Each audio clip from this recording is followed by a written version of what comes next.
ដោយសារតែរាងកាយស្រស់ស្អាតខ្លាំងពេកតាំងពីតូចមកម្ដាយរបស់នាងតែងតែរំលាយឲ្យដូចក្មេងប្រុសអ្នកភូមិគ្រប់គ្នាគិតថានាងគ្រាន់តែជានារីធម្មតាម្នាក់ប៉ុណ្ណោះរហូតដល់ថ្ងៃមួយខណៈពេលនាងកំពុងធ្វើការនាងបានជួបបុរសម្ចាស់អំណាចម្នាក់ដែលត្រូវគេដាក់ថ្នាំបំបាត់ស្មារតីពេលខ្លះទាំងពីគ្នាសម្លៀកបំពាក់របស់នាងត្រូវបានទាញរហែកធ្វើឲ្យអត្តសញ្ញាណពិតរបស់នាងត្រូវបានលាតត្រដាងបន្ទាប់ពីហេតុការណ៍នោះនាងគិតថាជីវិតរបស់ខ្លួននឹងមិនជួបបុរសនោះទៀតទេប៉ុន្តែដល់ខែក្រោយមកនាងបានស្នេហ៍កូនប្រុសម្នាក់ដើម្បីការពារកិត្តិយសកូនស្រីម្ដាយរបស់នាងបានប្រាប់អ្នកភូមិថាក្មេងនោះគឺជាកូនកំព្រាដែលរើសបានហើយដាក់ឈ្មោះថា Fuker ទោះជាយ៉ាងណាក៏ដោយមេអំណាចម្នាក់នៅក្នុងភូមិ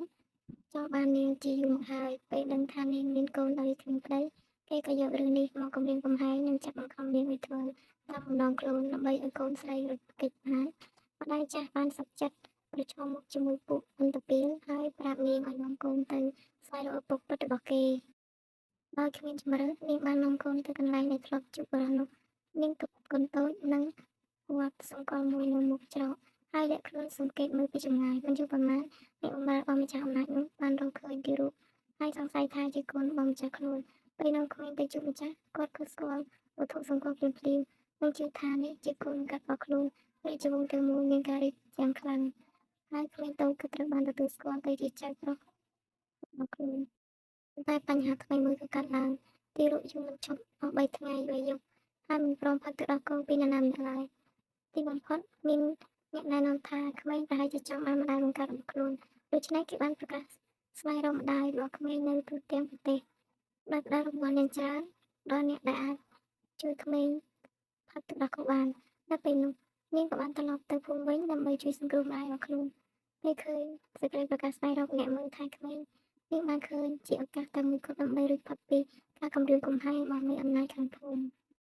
ថ្ងៃជ្រើសរើសអ្នកមើលថែក្មេងបានមកដល់នាងឈប់រងចាំដោយក្ដីសង្ឃឹមប៉ុន្តែមេអំណាចនោះក៏បានមកដល់និងនិយាយបង្ខូចឈ្មោះនាងនៅមុខមនុស្សជាច្រើនប៉ុន្តែមន្ត្រីឲ្យទទួលខុសត្រូវស្ទើរតែលុបឈ្មោះនាងចេញពីជានិងបញ្ជាឲ្យគេចាប់នាងចេញនៅពេលដែលនាងអស់សង្ឃឹមបំផុតហើយគិតថាជីវិតរបស់ខ្លួននិងកូនត្រូវបញ្ចប់ដោយអំណាចរបស់មេអំណាចនោះស្រាប់តែម្ចាស់អំណាចដែលកំពុងសោកស្ដាយដោយស្វែងរកម្ដាយរបស់កូនខ្លួនជាយូរហើយបានដើរមកដល់កន្លែងនោះដោយផ្ទាល់ម្ចាស់អំណាចដើរចូលមកយ៉ាងត្រជាក់ត្រជុំហើយសួរថាតើមានរឿងអ្វីកើតឡើងនៅទីនេះមន្ត្រីទាំងអស់នាំគ្នាគោរពភ្លាមៗខណៈដែលមេអំណាចខាងភូមិក៏ចាប់ផ្ដើមភ័យខ្លាចបន្តិចប៉ុន្តែគេនៅតែព្យាយាមបង្ខូចឈ្មោះនារីនោះដោយនិយាយថាម្ចាស់អើយនាងគ្រាន់តែជាស្ត្រីដែលមានកូននៅគ្មានប្ដីមិនសមនឹងចូលមកបម្រើក្នុងរាំងទេនាងនោះឈរនៅទីនោះដោយទឹកភ្នែកពេញភ្នែកនាងនឹងថាបើត្រូវគេចាប់ចេញពីទីនេះវានឹងគ្មានផ្លូវអាចជួយសង្គ្រោះម្ដាយនិងខ្លួនឯងបានទេ